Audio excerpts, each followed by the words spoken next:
Nous apprécierons une fois que les conclusions auront été rendues. C'est avec ces mots que le porte-parole du gouvernement a réagi à la saisine du Comité des droits de l'homme des Nations Unies par Cheikh Tidiane Thiam, le président du PDCI-RDA, absent de la liste électorale définitive. Amadou Koulibaly était face aux journalistes au sortir du Conseil des ministres de ce jour. Il a aussi évoqué la souveraineté de la Côte d'Ivoire malgré les conventions internationales dont elle est signataire. Les précisions de Pierre Dipomela et Fulgence Kissiedou. La liste électorale définitive est disponible depuis ce mercredi 4 juin. Sans surprise, le président du PDCI-RDA n'y figure pas, après la décision de la justice qui avait ordonné son retrait.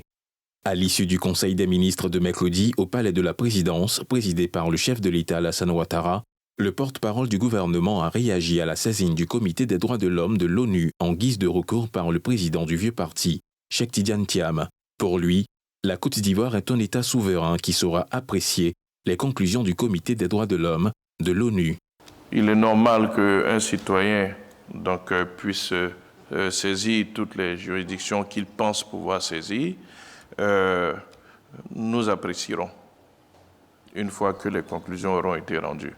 Ce n'est pas la première fois que des institutions internationales sont saisies. La Côte d'Ivoire est un État souverain. C'est vrai que la Côte d'Ivoire est signataire de beaucoup de conventions et sait respecter ces conventions tant qu'elles n'empiètent pas sur notre souveraineté. En dehors du président du PDCI-RDA, Laurent Gbagbo du PPACI, Blé Goudé du COGEP et Soro Guillaume du GPS dissous sont également absents de la liste électorale définitive. Après la publication de la liste électorale définitive par le président de la CEI, viendra les jours à venir l'étape de la remise officielle aux partis politiques qui elle-même précède la collecte des parrainages.